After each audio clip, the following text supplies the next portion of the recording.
Hi, good morning. Today is Sunday, and happy Sunday to all of you. We're continuing our conversations on discoveringyourcosmicself.com. Please join us here so we can all expand our conversation and our awareness. Most of the questions coming in are based on readers who are reading this book, You Are the Universe, Discovering Your Cosmic Self and Why It Matters. So today's question is from Hina, and Hina asks, I was curious to know if there's something as too much meditation or the wrong kind of meditation. Can meditation make mental illness worse, or in some cases cause mental illness? Would you recommend any reading material? Appreciate your input. So this is from Hina on our discussion board, which is discoveringyourcosmicself.com. Okay, so first of all, let me say that in more than 99.99% of people, meditation is actually helpful, healing. It helps integrate mind, body, and spirit, and also integrate our relationship with the world and with other people. Now, there are rare instances of somebody who has uncontrolled epilepsy or seizure disorder where meditation can precipitate that seizure. But this also doesn't happen unless your seizures are out of control, and then of course you need adjustment of medication, and you can practice meditation without any concern. There are also some cases of acute psychosis where meditation may be inappropriate till the psychosis is controlled. So, if somebody has bipolar depression or schizophrenia or some kind of psychosis that needs adjustment of medication, then of course you need to adjust the medication, make sure that the psychosis is under control, and then you can basically proceed, and it'll help you. If anything, it will help you. Liz Madsen, I love you too, Liz, and everybody else here.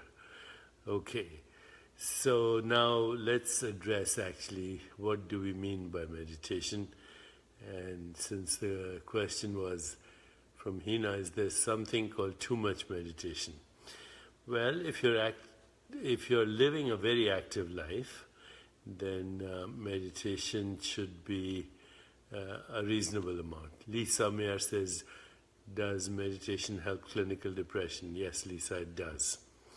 Okay, so coming back to the question, is there something as too much meditation?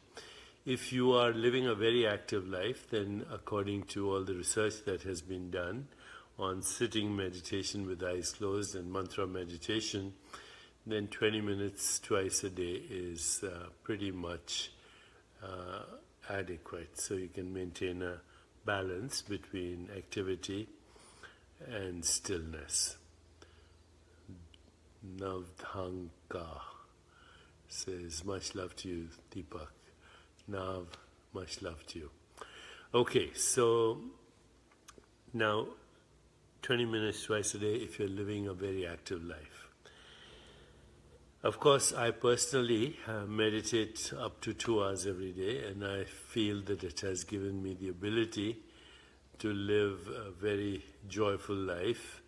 Also, it has given me the ability to tap into intuition, insight, and I believe the ability to have access to the source of wisdom that's there in all of us.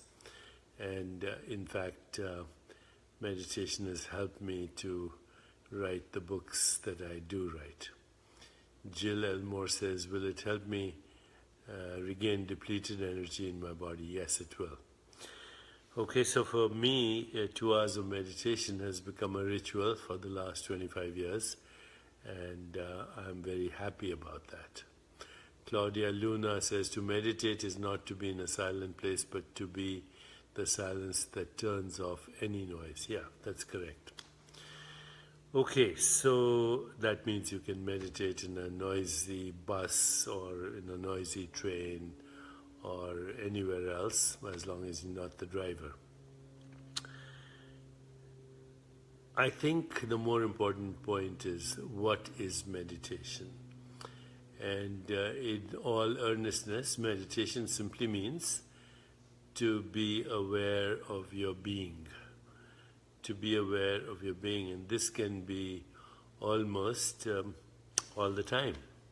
Right now, as you're listening to me, if you're just aware of that which is listening, then you have come to the source of being, which is the self of the individual, ultimately the self of the universe, the field of possibilities, and the field of creativity, and the field of unpredictability, the source of intention, the field of synchronicity.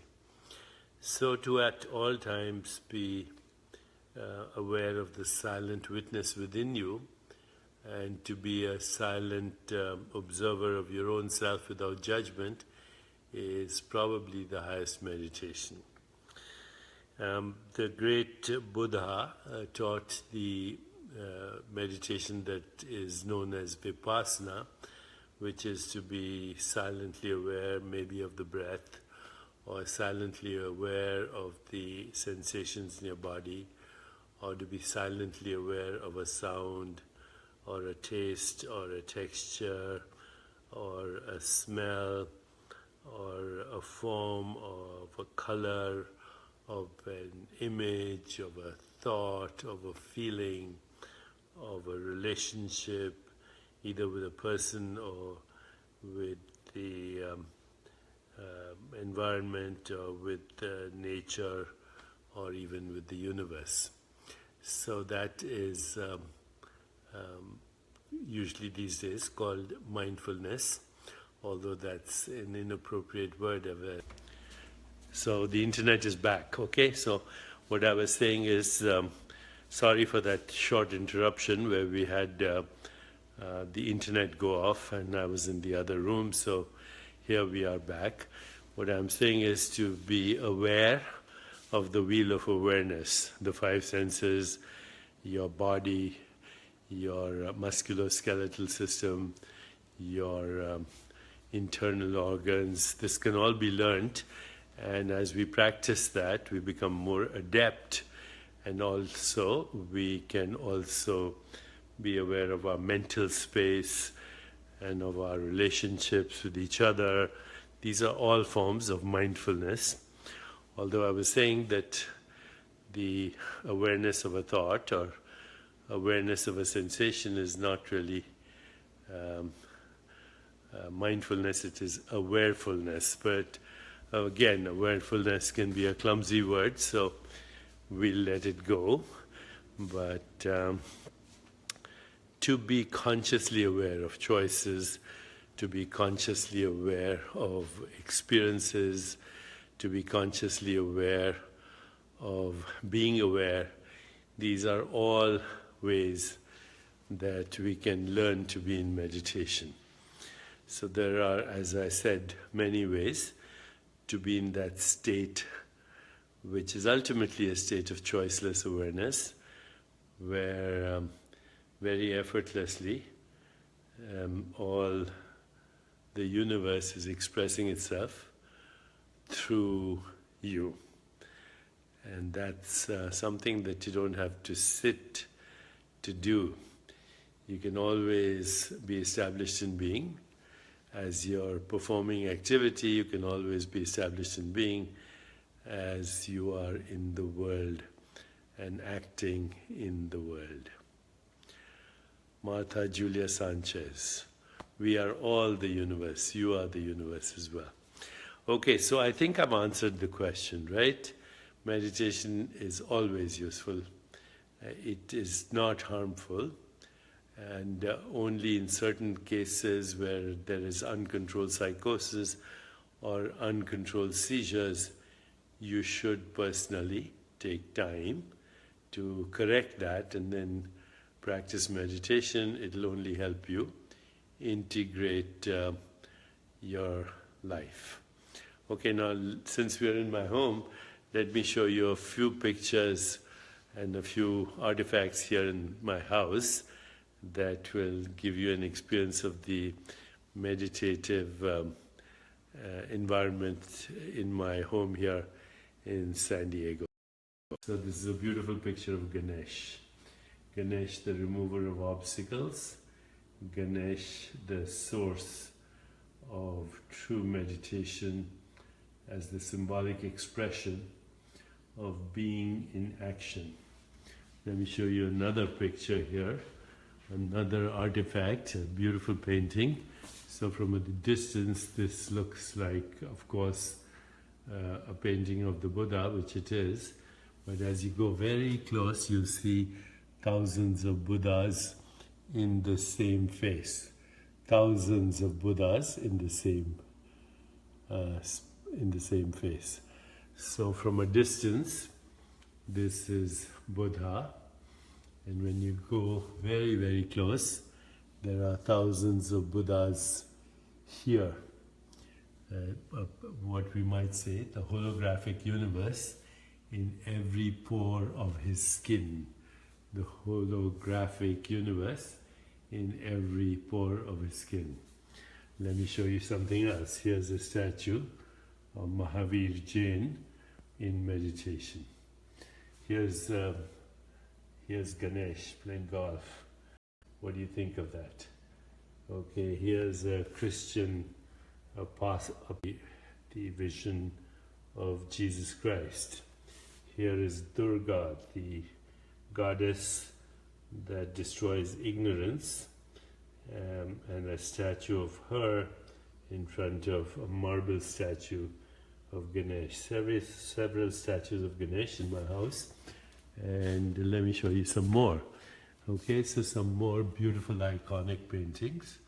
Here are Christian paintings of beautiful devotees, essentially, and devotion and contemplative meditation and centering prayers. I will show you some more, and you hopefully will get a feeling for the meditative environment in my home. This is a great iconic picture of a goddess. The iconic Hussein from India, who used to be known as the Picasso of India. Archetypal images. Okay, my friends, I will see you tomorrow. I hope I've answered your questions, and we will continue our conversation tomorrow.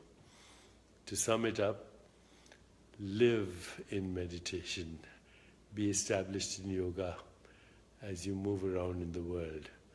As you move in the chaos and confusion and turbulence of the world, keep your center calm, be centered, and move with love, compassion, joy, and equanimity.